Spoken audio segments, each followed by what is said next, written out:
Hello students. मैं जो video आपको आज फिर देने जा रहा हूँ that is multiple choice questions on the brain. Actually हम क्या कर रहे हैं, अब छोटे छोटे टॉपिक चूज कर रहे हैं। एक्चुअली पूरा चैप्टर, जैसे मैंने पहला वीडियो जो बनाया था मल्टीपल चॉइस क्वेश्चन का, इवोल्यूशन का, तो उसके बाद मुझे ऐसा लगा इवोल्यूशन बहुत बड़ा टॉपिक है और उसमें मैंने बहुत थोड़े से क्वेश्चन दिए। तो मुझे लगा कि मैं छोटे छोटे टॉपिक अगर चूज करूँ, एक एक टॉपिक, तो उससे क्वेश्चन भी ज़्यादा जनरेट कर पाऊंगा और उस टॉपिक को मैं बेहतर तरीके से आपको एक्सप्लेन भी कर पाऊंगा।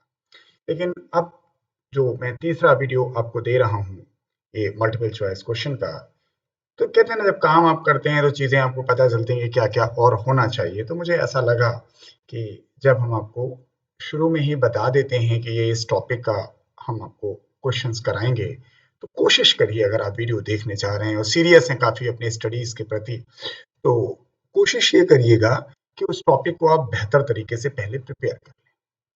इससे मज़ा बहुत आएगी। आपको टॉपिक पढ़ा हुआ होगा, हम समझा रहे होंगे और क्वेश्चन सामने होगा, तो जो कम्युनिकेशन लिंक है वो हमारा स्ट्रांग हो जाएगा। तो इस टॉपिक तो अब हम शुरू कर रहे हैं और ब्रेन हमारे टॉपिक का नाम है। और इसे हम पहले सवाल में, the membrane enclosing the brain is known as. Actually क्या होता है, जो हमारा सीएनएस है, सीएनएस की जब हम बात करते हैं तो हमारे पास दो पार्ट आता है।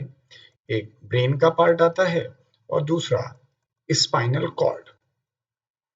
दोनों पार्ट की बात करें तो हम दोनों पार्ट को दिखा दें हम आपको। जैसे मान लीजिए हमने ये ब्रेन का पार्ट दिखाया और फिर मैं आपको ऐसे स्पाइनल कॉर्ड का पार्ट दिखा दूं, तो पूरा जो सीएनएस है and that is covered by a membrane. These membranes are known as meninges. अब आप कहोगे ये कोई नया शब्द आपने बताया। Meninx is a singular. इसी का हम प्लूरल जब पढ़ना शुरू करते हैं तो उसी को हम लोग कहते हैं मेनिंजेस। तो आप इन्हीं शब्द से वाकिफ होंगे। अब सिंगल एन लगाएं या डबल एन, कोई बहुत बड़ी बात नहीं। तो इनके ऊपर, पूरे सीएनएस के ऊपर सिर्फ 3 लेयर की कवरिंग होती है, जिसमें सबसे अंदर की तरफ की जो कवरिंग है उसे हम पाया मैटर कहते हैं। उसके ऊपर जो दूसरे नंबर की कवरिंग है उसे हम अरेक्नोइड मैटर कहते हैं, दिस ग्रीन पेन। और उससे भी ऊपर की जो कवरिंग है, जिससे मैं ये थोड़ी मोटी कर दे रहा हूँ पेन से, दिस ड्यूरा मैटर। तो हमारे पास जो 3 कवरिंग है, मैं तीनों के नाम लिख दूं। ये सबसे अंदर की जो कवरिंग है उसे नाम दे रहे हैं हम लोग पाया मैटर। जो दूसरे नंबर पे ग्रीन पेन से दिखाया उसे नाम दे रहे हैं हम लोग एरेक्नोइड मैटर। और सबसे बाहर की जो कवरिंग है ड्यूरा, काफी मजबूत होती है, तो उसे हम ड्यूरा मैटर कहते हैं। हमारे ख्याल से आंसर तो आपको मिल गया। पूछा गया membranous covering enclosing the brain is known as an, yes, meninges. तो मैं और ऑप्शंस क्लियर कर लूं। मेनिंजाइटिस कहलाती है इन्फ्लेमेशन ऑफ इट। अगर हमारी मेनिंजेस में इन्फ्लेमेशन हो जाए तो that term is known as an meningitis.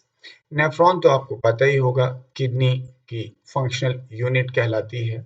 और एक्सॉन जो है that is part of neuron है।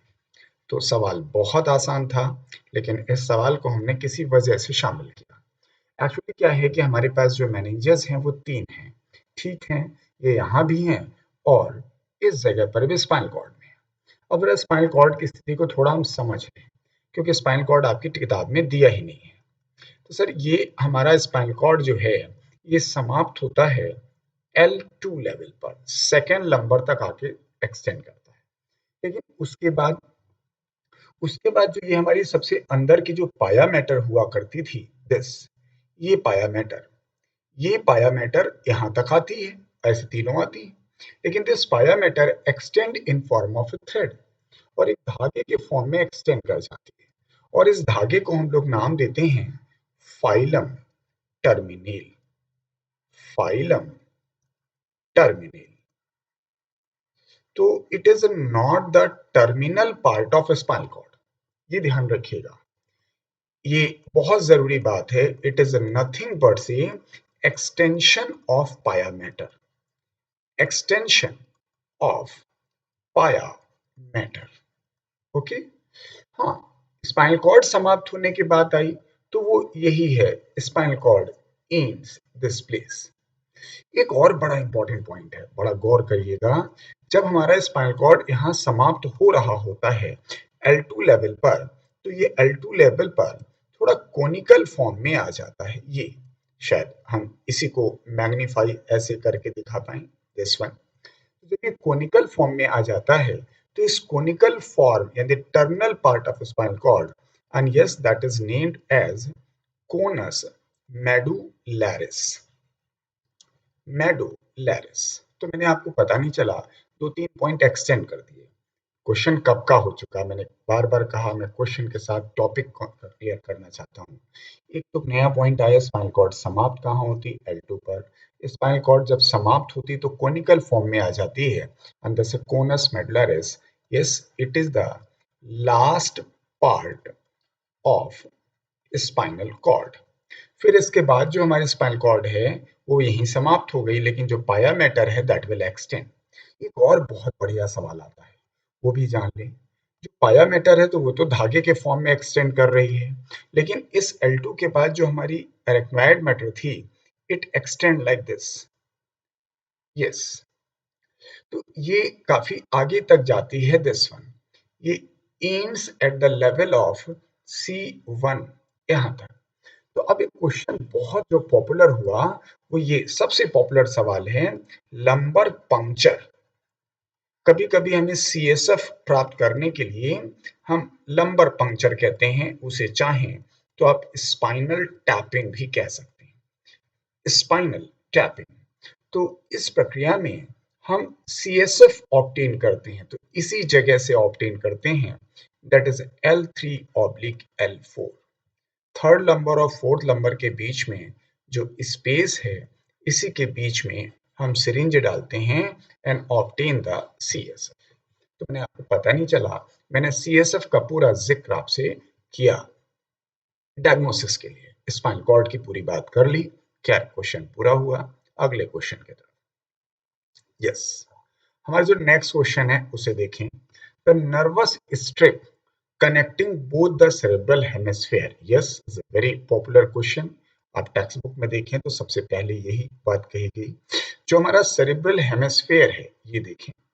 यस, एक सेरेब्रल हेमिस्फीयर, और ये देखें हम दूसरा सेरेब्रल हेमिस्फीयर, क्योंकि हमारे पास लेफ्ट और राइट दो सेरेब्रल हेमिस्फीयर है। इसे मान ले लेफ्ट और इसे राइट। फिर ध्यान से सुने, सेरिब्रम एक है, सेरिब्रल हेमिस्फीयर जो हैं वो हमारे पास दो हैं। तो दोनों सेरेब्रल हेमिस्फीयर एक दूसरे से कनेक्टेड होते हैं। Yes, that is a band of nerve fibre. एक white band of nerve fibre होता है और बहुत कैरेक्टरिस्टिक पॉइंट है, and that is named as an corpus callosum. Corpus callosum, this, yes, it is the characteristic of mammal। ये mammal की विशेषता है। हमारा क्वेश्चन का आंसर शायद आ गया है। क्वेश्चन में पूछा गया था नर्वस स्ट्रिप, तो मैं आपको बता दूं that's a white nerve fibre. White nerve fibre connecting both cerebral hemisphere is, तो आंसर इज कॉर्पस कैलोसम। एक और खास बात है जो जरूर आपको जान लेना चाहिए। सर, मैमल्स की विशेषता जरूर है, बस yes, exception proofs you are studying the science.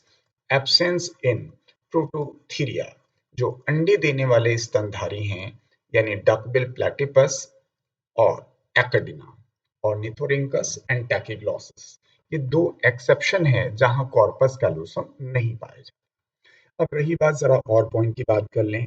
Corpus एल्बिकांस कहाँ इस्तेमाल होता है? तो जब आप ओवरी पढ़ते हैं तो कॉर्पस ल्यूटियम होता है। वही कॉर्पस ल्यूटियम जब डीजनरेट हो जाता है तो वो कॉर्पस एल्बिकांस में तब्दील होता है, बट ये चीजें ओवरी में होती हैं। तो ये वहां का पॉइंट है। कार्पोरा स्ट्रेटा, ये ऑप्शन जो दिया गया है, ये संभवतः आपको थोड़ा परेशान कर सकता है। जरा इसे समझने की कोशिश करिएगा। यहाँ पर अगर आप देखें तो ये अंदर वेंट्रिकल्स होते हैं। ये फर्स्ट वेंट्रिकल मान लें, इसके अंदर हॉलो होता है ना, ये सेकेंड वेंट्रिकल। तो वेंट्रिकल की जो फ्लोर होती है, they have, yes, they have an band of nerve fibre. इनके बीच में फ्लोर पर कुछ बैंड ऑफ नर्व फाइबर होते हैं। इन्हें हम लोग नाम देते हैं कार्पोरा स्ट्रेटा, या स्ट्रेटम कह लें। अब आप कहोगे ये बता रहे हो, आप तो फंक्शन भी बताते चलो। It is responsible for some instinctive behaviour. कुछ ऐसे हमारे बिहेवियर होते हैं जो हमारे जन्मजात होते हैं, उनको हमें सीखना नहीं पड़ता है। एग्जाम्पल बड़ा पॉपुलर है इसका, कोर्टशिप। हाँ, ये बात एनसीईआरटी में लिखी नहीं है, इसका जिक्र नहीं, ऑप्शन में आया तो मैंने बता दिया। तीसरा शब्द चौथा इस्तेमाल हुआ कार्पोरा स्पॉन्जोसा। जब आप पढ़ेंगे तो पेनिस के स्ट्रक्चर में हम लोग कहते हैं दो पार्ट हैं, दैट इज दो कार्पोरा स्पॉन्जियोसा हैं, यस, और एक जो है कार्पोरा कैवर्नोसा है, कार्पोरा कैवर्नोसा। क्या तो ये पार्ट ऑफ दिस पेनिस हुआ। तो आपका आंसर तो आ गया है, मैंने ऑप्शन खाली आपको बताना शुरू किया था। यस, अब अगले क्वेश्चन की तरफ चलते हैं। Question number 3, if a person has lost his memory, एक व्यक्ति अपनी मेमोरी खो चुका है किसी एक्सीडेंट में, that following part of the brain got injured. तो आपको जानना ये था कि जब वो मेमोरी खो चुका है तो सच बात है कि आपको ये बताना है कि मेमोरी है कहाँ। तो मेमोरी को समझ लें कि याददाश्त एक्चुअली है क्या। एक्चुअली याददाश्त जो होती है वो हमारे एसोसिएटेड एरिया से ताल्लुक रखती है। एसोसिएटेड एरिया, अब ये क्या होता है? ये ना तो सेंसरी होता है ना मोटर एरिया होता है। It is the area of interpretation. Interpretation, जो हम वहां पर चीजें महसूस करते हैं ब्रेन में, उसे हम इंटरप्रेट करते हैं, और interpretation is based on the memory. अब एक्चुअली जो मेमोरी पार्ट है हमारा, वो जिस जगह पर है, जिसका काम है, that is work of hippocampus. अब ये नाम आपको अजीब सा लगेगा, लेकिन जानना जरूरी है। Yes, this hippocampus is a part of cerebrum. जब आप लिम्बिक सिस्टम पढ़ते हैं तो वहां पर हिप्पोकैम्पस नाम आता है, and it is responsible for memory consolidation. Memory consolidation, memory consolidation का मतलब that convert short term memory to the long term memory this. तो अब आपका आंसर या तो हिप्पोकैम्पस दिया होता या सेरिब्रम दिया होता तो हम कर लेते, तो हमें सेरिब्रम मिल रहा आंसर, तो हम यही करेंगे। अब रही बात अन्य की, भाई और पार्ट क्यों नहीं, तो डायनकेफ्लॉन के बारे में आपको पता होना चाहिए कि डायनकेफ्लॉन का फ्लोर वाला हिस्सा जो इसके पास थर्ड वेंट्रिकल है, जिसे आप डायोसिटी कहते हैं, फ्लोर वाला हिस्सा हाइपोथैलेमस है, that's another part. Medulla oblongata बहुत सारे वाइटल फंक्शन को कंट्रोल करता है। सेरिबेलम मुख्यतः हमारी बॉडी बैलेंस को रेगुलेट करता है। तो ये इनवॉलेंटरी पार्ट से रिलेटेड है। खाली this cerebrum is responsible for the, yes, voluntary part. तो हम लोग सेरिब्रम के लिए कहते हैं हमारी जितनी भी वॉलेंट्री एक्टिविटीज होती है और प्लस मेंटल एक्टिविटीज होती है, उन सब को यही रेगुलेट करता है। तो अगर हम मेंटल एक्टिविटी का जिक्र कर रहे हैं तो yes, that is memory, it's a function of this cerebrum. Yes, answer should be the D. Next question number 4, learning is related to the which part of the brain. अभी अभी हम लोगों ने कहा जो सेरिब्रम है हमारा, this it's related with all mental activities. तो learning is a part of mental activity. तो सेरिब्रम का सारा रोल जो है वो इसी से है, दिस। तो लर्निंग किसका पार्ट हुआ? सेरिब्रम का पार्ट हुआ, और इसीलिए हमने यहाँ पर आपको एसोसिएटेड एरिया बताया। जिसका एसोसिएटेड एरिया जिस फील्ड में ज्यादा विकसित होगा, एक्सपीरियंसेस उस फील्ड में ज्यादा अच्छे होंगे, यस, तो वो इंटरप्रिटेशन उस फील्ड में ज्यादा अच्छा करेगा।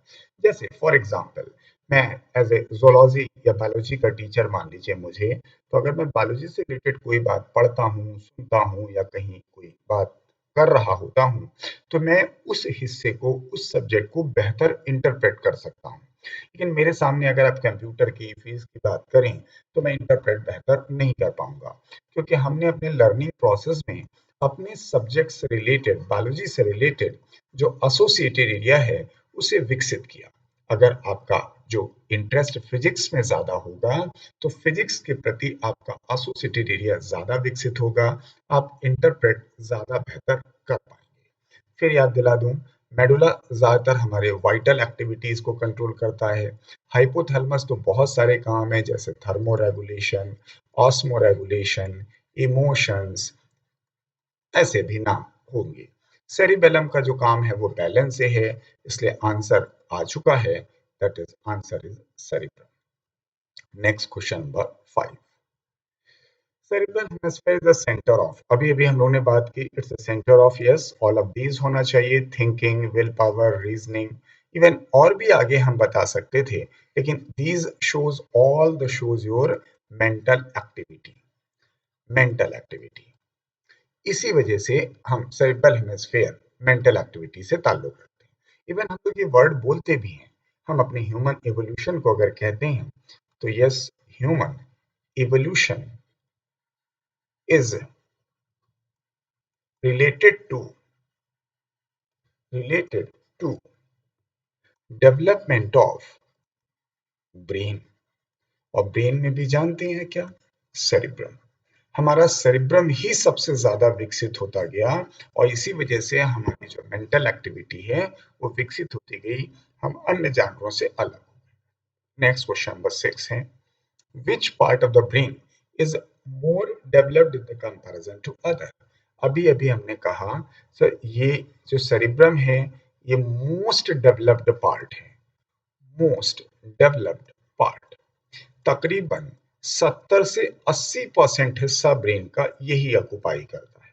एक और चीज जान लें, ये सेकंड मोस्ट डेवलप्ड पार्ट है, डेवलप्ड पार्ट। इसलिए कहीं कहीं पर आप एक शब्द देखेंगे कि सर इस सेरिबेलम को लोगों ने लिटिल ब्रेन शब्द का भी प्रयोग करके इंगित किया है। हालांकि ब्रेन का ये पार्ट है लेकिन फिर भी हम इसे लिटिल ब्रेन कहते हैं। मेडुला वाला हिस्सा मैं तीसरी बार कह रहा हूं, ये वाइटल एक्टिविटीज को कंट्रोल करता है। ऑप्टिक लोब पहली बार आ रहा है, ये मिड ब्रेन का पार्ट है। दिस ऑप्टिक लोब की संख्या हमारे पास 4 होती है, इसलिए हम अपने यहाँ कार्पोरा क्वाड्रिजेमाइना के नाम से उन्हें जानते हैं। दिस इनको भी जान लें, कार्पोरा क्वाड्रिजेमाइना हमारे पास 4 है। जो superior pair of optic lobe है सबसे ऊपर वाला, this one is related to, एक सवाल ये है, और inferior pair of optic lobe is related to, तो जो superior pair of optic lobe है that is related to the vision, सही भी हो जाता ऑप्टिक का ताल्लुक है, लेकिन जो inferior pair of optic lobe है दैट्स रिलेटेड विद हियरिंग। थोड़ा कंफ्यूज मत होइएगा, ऑप्टिक वर्ड लगा हुआ है तो लोग विजन अंदाजा लगाते हैं, लेकिन जो इंफीरियर पेयर है इसका ताल्लुक विजन से नहीं होता है, सिर्फ सुपीरियर पेयर का ताल्लुक विजन से होता है। आंसर तो आ गया होगा आपका, yes the answer is the cerebrum. Next question number 7, the thermoregulatory centre is regulated in, yes hypothalamus, बिल्कुल सही बात है। हाइपोथैलेमस को हम लोग एक नाम देते हैं thermostat, thermostat, and this is responsible for your warm blooded feature. Warm blooded, आपके शरीर का तापमान जो फिक्स रहता है, and yes that is only because of the hypothalamus. यही हाइपोथैलेमस डिस्टर्ब हो जाए तो फिर आपका टेम्परेचर फिक्स नहीं रह पाता। इसके और भी फंक्शन हैं, जैसे मैं आपको बताऊं, it's responsible for the osmo regulation. अब कहीं कहीं ऑस्मो रेगुलेशन लिखते हैं और कई जगह पर आपको कंफ्यूज करने के लिए कह देते हैं वाटर एंड सॉल्ट बैलेंस। बात तो एक ही है यार, वाटर एंड सॉल्ट बैलेंस कह लो या ऑस्मो रेगुलेशन कह दो।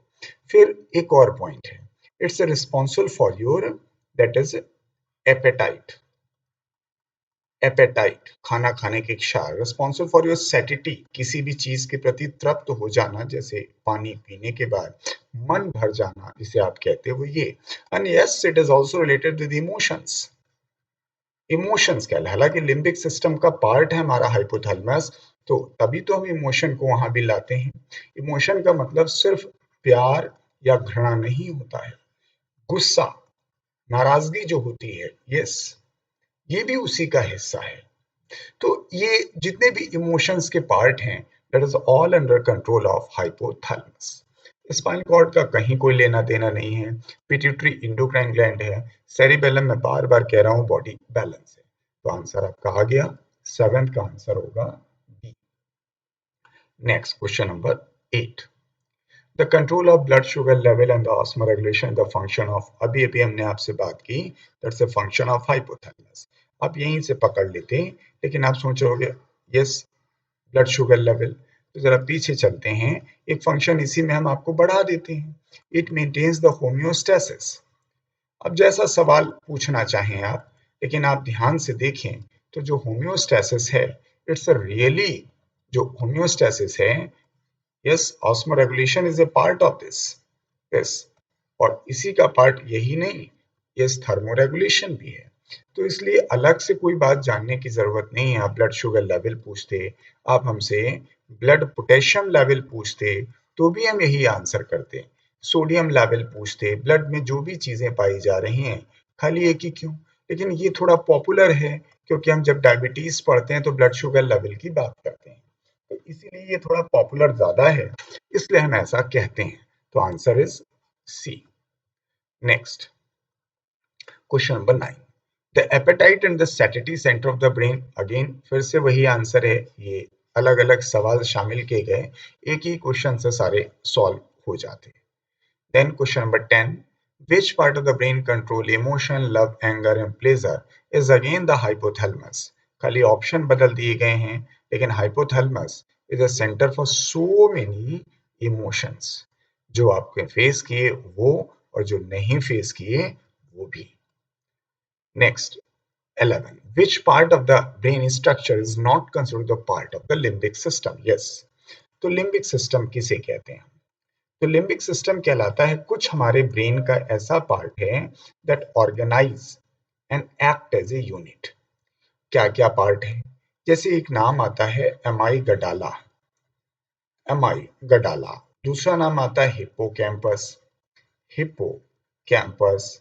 तीसरा पार्ट आता है सम इनर पार्ट, कुछ इनर पार्ट हैं, inner part of cerebrum, and along with the hypothalamus is also, ये भी इसका पार्ट है। ये आपको नॉर्मली दिखता नहीं है, लेकिन ये भी इसमें कंसीडर किया जाता है। And all these include the limbic system. अब बात आई कि भैया एज ए यूनिट काम करता है, तो ऐसा कौन सा करिश्मा कर देता है? तो इट्स रिस्पॉन्सिबल फॉर व्हाट? तो that is responsible for your yes emotions, memory, yes again emotions. ये तो बात तो साफ दिख रही है, लेकिन एक और चीज जो आपको दिख नहीं रही है, that is a motivational drives.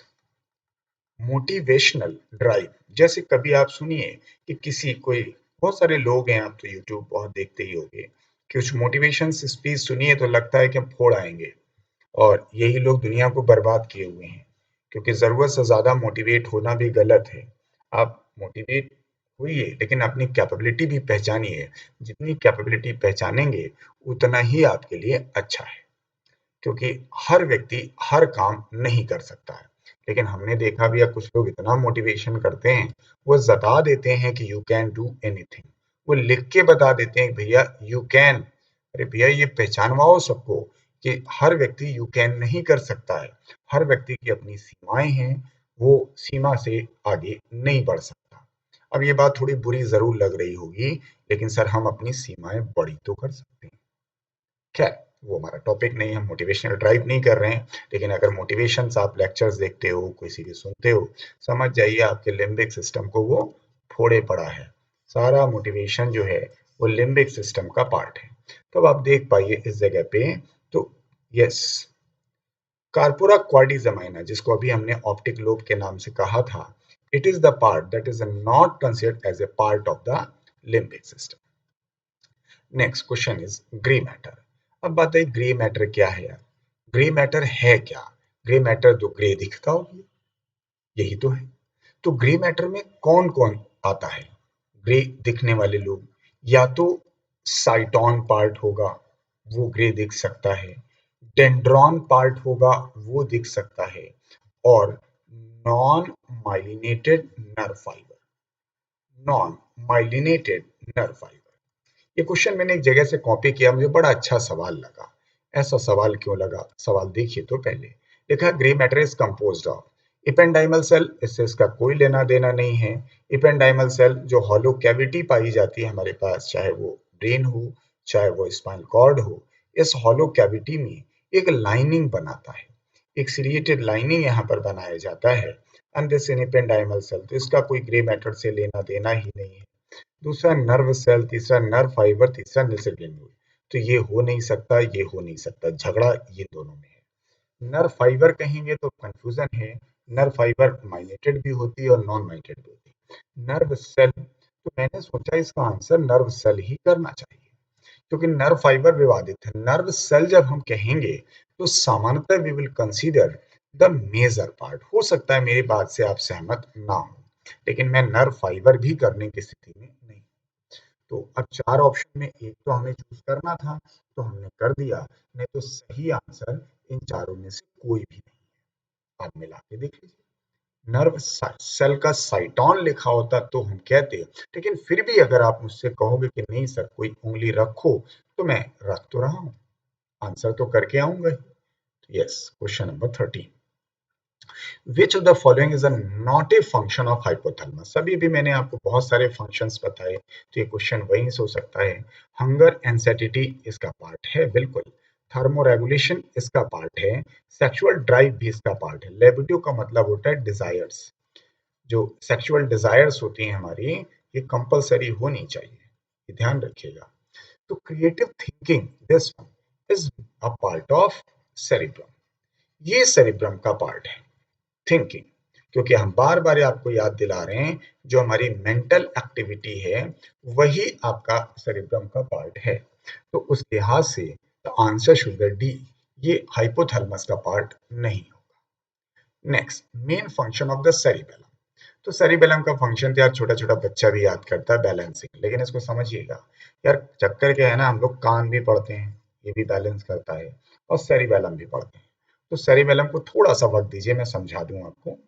Cerebellum के कुल तीन पार्ट होते हैं। एक बीच में पार्ट होता है, दो इसके लोब होते हैं, और दोनों लोब के बाद कुछ अंगूर के दाने जैसा स्ट्रक्चर होता है।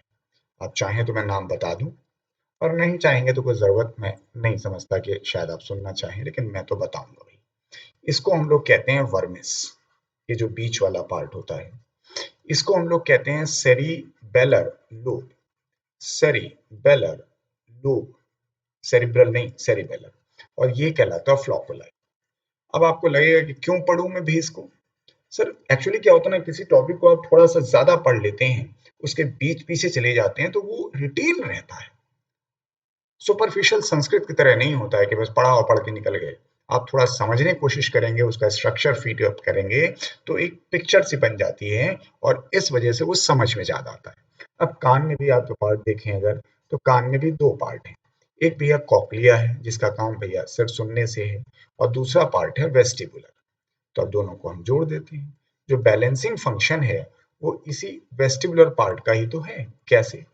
हम अपनी बॉडी में जो भी चेंजेस करते हैं, किसी प्रकार का चेंज करते हैं, तो ये वेस्टिबुलर पार्ट सेंसरी है ना, तो ये परसीव करके इसको, वर्मिस को और फ्लोकुलाई को, इनको बता देती है। और जब इनको बता देती है, तो भैया ये सेरिबेलर लोब कहाँ चुप रहने वाले, they start the working for balancing.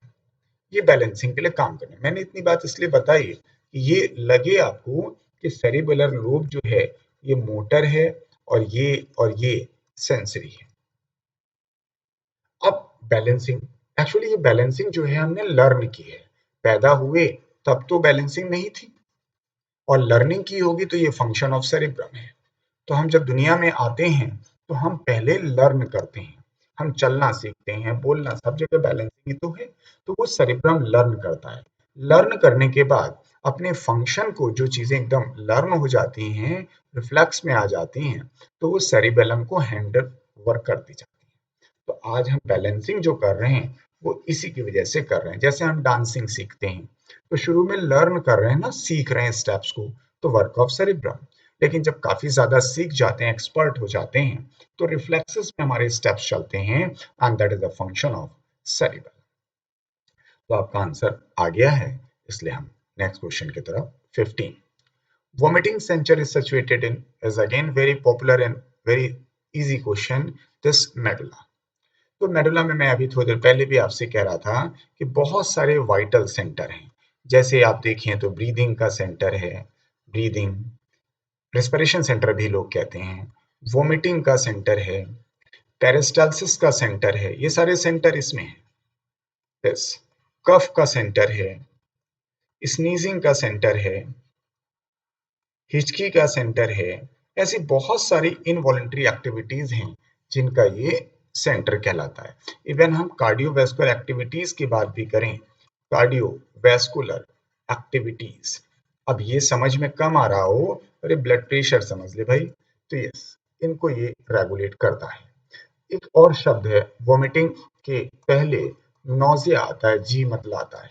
इसलिए दुनिया में वोमिटिंग की जो ज्यादातर दवाएं होती हैं वो हमेशा जितनी भी दवाएं हैं वो हमेशा वोमिटिंग सेंटर को ही इनहिबिट करती हैं सर ऐसे ही हम लोग पढ़ते हैं ना तो जब डॉक्टर आप बनोगे तो यही छोटी छोटी बातें आपको रिलेट करनी पड़ेंगी ऐसे ऑटोमेटिकली क्लास थर्ड फोर्थ की तरह नहीं कि पढ़ा और पढ़ के निकल लिए अब जब तक रिलेट नहीं करोगे तब तक जो है आपको चीजें एक दूसरे से जुड़ी हुई नजर ही नहीं आएंगी क्योंकि शरीर तो एक ही है खैर next question number 16 breathing is under control of अरे भाई ये तो फिर वही सवाल आ गया अभी अभी बताया आपको मेडुला और आपने पढ़ा होगा मेडुला के पास रेस्पिरेटरी रिदम सेंटर पाया जाता है रिदम सेंटर यस हालांकि इसके दो सब सेंटर हैं इंस्पिरेटरी सेंटर और expiratory centre it is again under control of a pneumotaxic center pneumotaxic and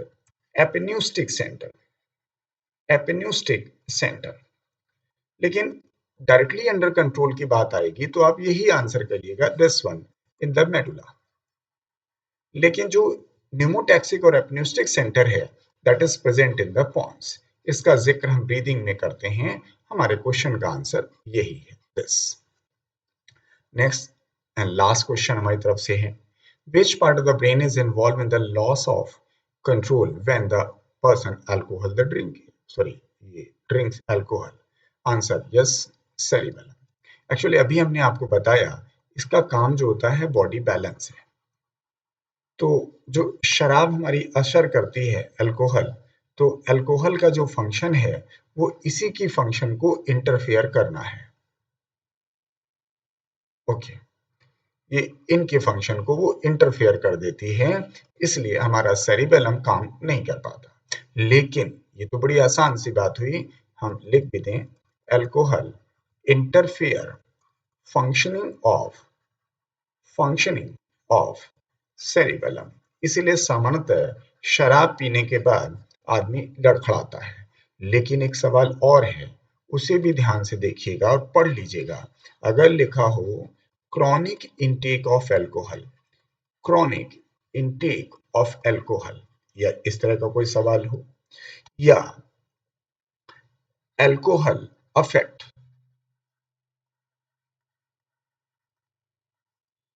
on prolonged use लंबे समय तक अगर आप शराब पीते हैं तो ब्रेन के किस पार्ट को अफेक्ट करती है इन दोनों क्वेश्चन के आंसर में जब आप चलेंगे your answer is the cerebrum ये सेरिब्रम को प्रभावित करती है इस जगह पे तो इसीलिए जो उसकी मेंटल एक्टिविटीज होती हैं वो बहुत कमजोर हो जाती हैं वैसे भी आप कहते हो शराब जो है वो सेडेटिव है एनेस्थेटिक है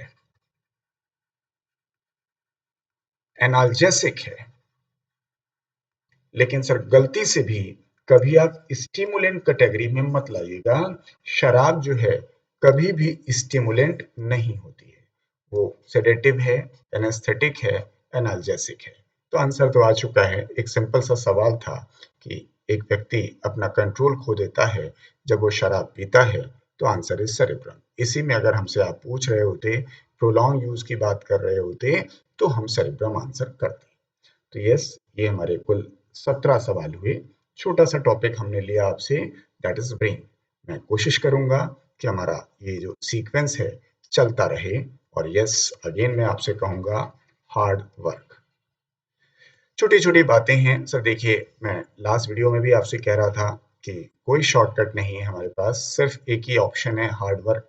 तो सच में अगर आप ईमानदार हैं और वास्तव में अपनी मंजिल पाना चाहते हैं, तो यही मूल मंत्र है।